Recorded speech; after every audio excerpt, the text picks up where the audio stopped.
Welcome students. स्वागत है आपका मेरे YouTube channel Hindi made easy में। और आज हम महाभारत की श्रृंखला में करने जा रहे हैं पाठ 18 भीम और हनुमान। इस पाठ में आपको पता चलेगा कि कैसे जो है भीम की भेंट हनुमान से होती है, सतयुगी हनुमान से, और उनके घमंड को वो किस प्रकार से चूर करते हैं। ये सब कुछ आप देखेंगे इस पाठ में। सुहावना मौसम था। द्रौपदी आश्रम के बाहर खड़ी थी। इतने में एक सुंदर फूल हवा में उड़ता हुआ उसके पास आ गिरा। द्रौपदी ने उसे उठा लिया और भीमसेन के पास जाकर बोली, क्या तुम जाकर ऐसे ही कुछ और फूल ला सकोगे? यह कहती हुई द्रौपदी हाथ में फूल लिए युधिष्ठिर के पास दौड़ी। द्रौपदी की इच्छा पूरी करने के लिए भीमसेन उस फूल की तलाश में निकल पड़ा। चलते चलते वह पहाड़ की घाटी में जा पहुंचा, जहां केले के पेड़ों का एक विशाल बगीचा लगा हुआ था। बगीचे के बीच एक बड़ा भारी बंदर रास्ता रोके लेटा हुआ था। बंदर ने भीम की तरफ देखकर कहा, मैं कुछ अस्वस्थ हूँ, मतलब मेरी तबीयत ठीक नहीं है, इसलिए लेटा हुआ हूँ। जरा आंख लगी थी तो तुमने आकर नींद खराब कर दी। मुझे क्यों जगाया तुमने? एक बंदर के इस प्रकार मनुष्य जैसा उपदेश देने पर भीमसेन को बड़ा क्रोध आया और बोला, जानते हो मैं कौन हूं?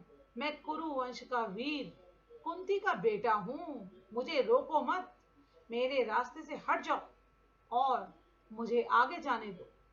बंदर बोला, देखो भाई, मैं बूढ़ा हूँ, कठिनाई से उठ बैठ सकता हूँ, मतलब मुझे हिला डोला नहीं जाता, मैं बहुत मुश्किल से हिलता हूँ। ठीक है, यदि तुम्हें आगे बढ़ना ही है तो मुझे लांग कर चले जाओ।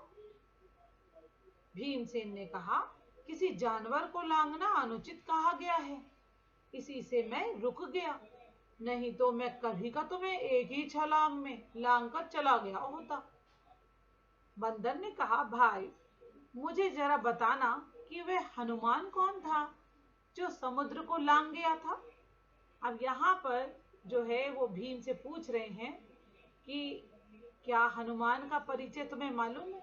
कौन थे हनुमान जिन्होंने एक छलांग में सारे समुद्र को लांग लिया था? भीमसेन जरा कड़क कर बोला, क्या कहा? तुम महावीर हनुमान को नहीं जानते? उठकर रास्ता दे दो, नाक मृत्यु को मौका मत दो। यहाँ पर उनको जो है वो गुस्सा आ जाता है। बंदर बड़े करुण स्वभाव में बोला, हे वीर, शांत हो जाओ, इतना क्रोध ना करो। यदि मुझे लांघना तुम्हें अनुचित लगता हो तो मेरी इस पूंछ को हटाकर एक और कर दो और चले जाओ। अब क्योंकि उनकी जो पूंछ थी वो रास्ते में पड़ी हुई थी और इस तरह से उन्होंने उनकी परीक्षा करने के लिए ये बात कही कि ठीक है, तुम मुझे मत लांघो, लेकिन मेरी पूंछ तो अपना इधर से हटाकर उस ओर रख दो। भीमसेन ने बंदर की पूंछ एक हाथ से पकड़ ली, लेकिन आश्चर्य, भीम ने पूंछ पकड़ तो ली पर वह उससे जरा भी नहीं हिली। उठने की तो कौन कहे। उसे बड़ा ताज्जुब होने लगा कि यह बात क्या है। उसने दोनों हाथों से पूंछ पकड़कर खूब जोर लगाया, किंतु पूंछ वैसी की वैसी ही धरी रही। भीम बड़ा लज्जित हुआ, उसको बहुत शर्म आई है, मुझसे तो पूंछ ही नहीं उठाई गई। उसका गर्व चूर हो गया, उसे बड़ा विस्मय होने लगा, उसे हैरानी हो गई, आश्चर्य हुआ कि मुझसे अधिक ताकतवर यह कौन है। भीम के मन में बलिष्ठों के लिए बड़ी श्रद्धा थी, यानी जो बलशाली होते थे उनके लिए उनके मन में हमेशा एक श्रद्धा रहती थी। वह नम्र हो गया, बोला, मुझे क्षमा करें, आप कौन हैं? हनुमान ने कहा, हे पांडुवीर, हनुमान मैं ही हूं।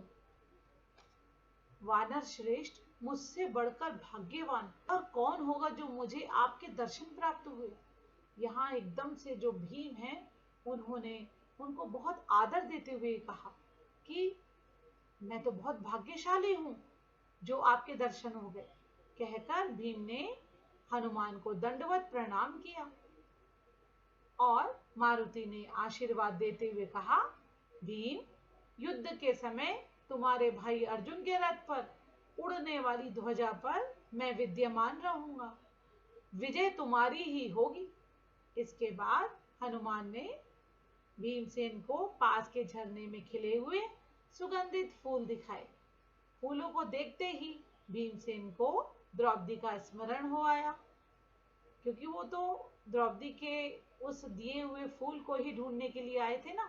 तो उन्हें लगा, अरे हाँ, मैं यही तो फूल देख रहा था। उसने जल्दी से फूल तोड़े और वेग से जल्दी जल्दी आश्रम की ओर लौट चला।